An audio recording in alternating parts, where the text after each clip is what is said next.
حج کے مختلف اعمال ہے، مثال کے طور پر عرفات کا قیام بھی ہے، مینا میں بھی قیام کرنا ہے، رمی بھی کرنی ہے، بال بھی منڈوانا ہے، طواف بھی کرنا ہے، قربانی وغیرہ بھی کرنی ہے۔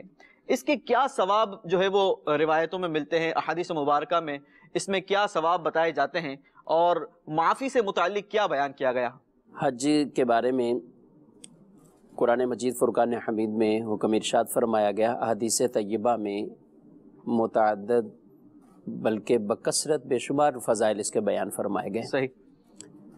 اور حاجی کے لیے اتنے بڑے انعامات اللہ تبارک و تعالی نے اخروی طور پر مقبول حج کرنے والا شخص جو ہے اس کی جزا یعنی فرمایا گیا کہ وہ جنت ہی ہے جس کو حج مبرور کی سعادت مل جاتی ہے۔ واہ واہ واہ۔ اور اس کے لیے کہا گیا وہ ایسا واپس پلٹتا ہے کہ جیسا آج ہی اپنی ماں کے پیٹ سے پیدا ہوا ہے۔ واہ سبحان اللہ سبحان یعنی اللہ۔ وہ گویا کہ اس دن کی طرح ہو گیا جس دن اس کی پیدائش ہوئی تھی۔ واہ۔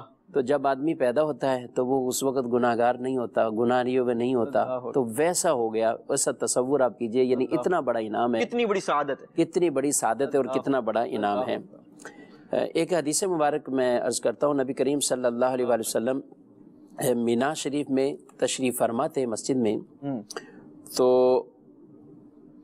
کچھ سوال کرنے والے وہ سوال لے کر آئے حضور صلی اللہ علیہ وسلم کی بارگاہ میں۔ اللہ کے رسول صلی اللہ تعالیٰ علیہ وآلہ وسلم جو کہ اللہ کی عطا سے آنے والوں کے دلوں میں پیدا ہونے والی باتوں کو بھی جانتے ہیں، ذہنوں میں اٹھنے والے سوالات کو بھی جانتے ہیں، سبحان اللہ۔ رسول مکرم صلی اللہ علیہ وآلہ وسلم نے ان سے ارشاد فرمایا، اگر تم چاہو تو میں خود ہی نہ تمہیں بتا دوں کہ تم پوچھنے کیا آئے ہو۔ اللہ اکبر اللہ اکبر۔ اگر تم چاہو۔ ہاں ہاں ہاں سبحان اللہ۔ وہ تو بڑے خوش ہو گئے، یا رسول اللہ صلی اللہ علیہ وسلم ہم آپ سے پوچھیں، اس سے بہتر یہ نہیں آپ خود ہی ارشاد فرما دیں کہ ہم کیا پوچھنے آئے ہیں۔ نبی رحمت صلی اللہ علیہ وسلم نے پھر پوری ان کے سوالات کی فہرست بتا دی، اللہ اکبر، کوئی ایک آدھی بات نہیں، اللہ بلکہ پوری باتیں آپ نے ارشاد فرمائی کہ آپ مجھ سے ایک ایک بات پوچھنے آئے ہو کہ حاجی گھر سے نکلتا ہے، قدم اٹھاتا ہے، سواری پہ بیٹھتا ہے، کیا اجر ہے اس میں؟ حاجی جا کے طواف کرے، نفل پڑھے، کیا ہے اجر؟ حاجی صفا مروہ کرے، کیا ہے اجر اس میں؟ حاجی کے لیے عرفات میں کیا ہے؟ حاجی کے لیے رمی جمرات میں کیا ہے؟ حاجی کے لیے قربانی میں کیا ہے؟ حاجی کے لیے حلق میں کیا ہے؟ حاجی کے لیے طواف زیارت میں کیا ہے؟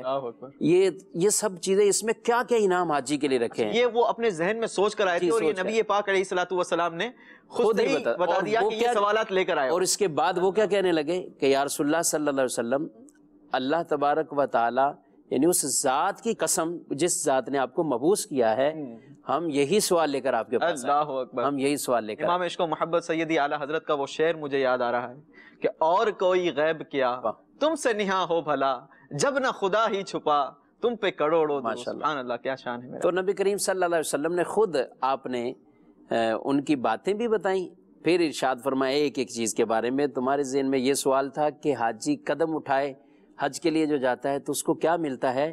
اس کے قدم قدم پر نیکی، قدم قدم پر اس کے گناہ کو محو کر دیا جاتا ہے۔ سبحان اللہ۔ اب ذرا غور کرے، پہلے حاجی دور دراز سے ایک طرح کے پیدل سفر کر کے بھی، سواریوں پہ سفر کرتے ہوئے، جانور قدم جو قدم اٹھاتا ہے اس پر ان کے لیے اتنے انعامات اور نیکیاں ہیں۔ سبحان اللہ۔ تو ارشاد فرمایا یہ ہے اس کے لیے۔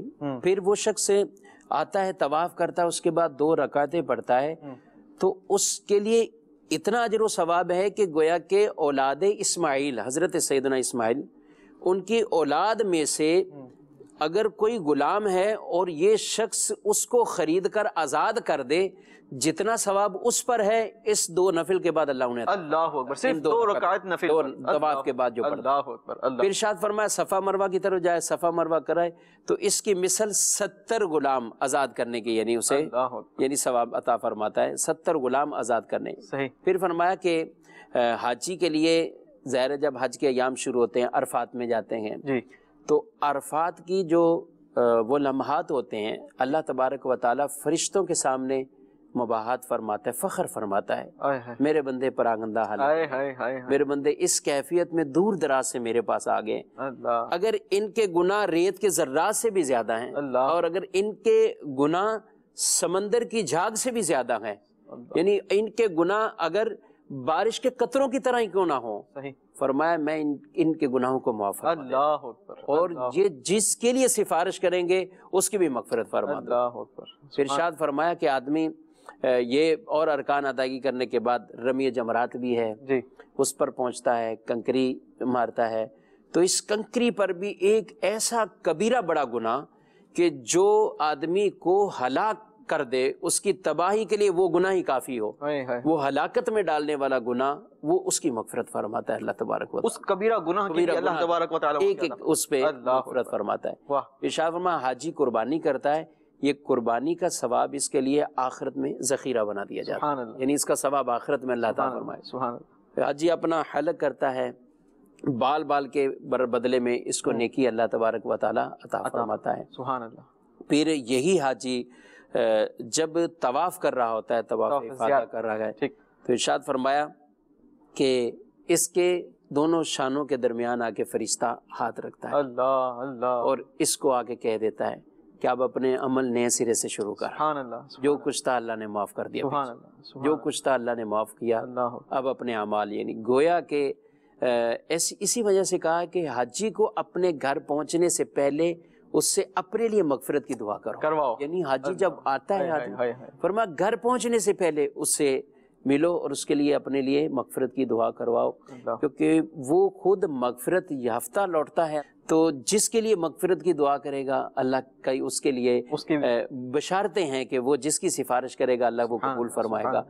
حاجی یعنی 400 افراد کی شفاعت کرے گا حاجی، یعنی قبول حج کرنے، جس کا مبرور حج ہو اس کے لیے یہ بشارت ہے، اس کے لیے یعنی اتنی بڑی بشارتیں، گناہ معاف ہوں، ایسے واپس آ رہا ہے جس دن اپنی ماں کے پیٹ سے پیدا ہوا تھا، ویسے اس کو گناہوں سے بالکل پاک صاف کر کے اللہ تعالیٰ واپس۔ اللہ ہمیں بھی حج مبرور کی سعادت عطا فرمائے۔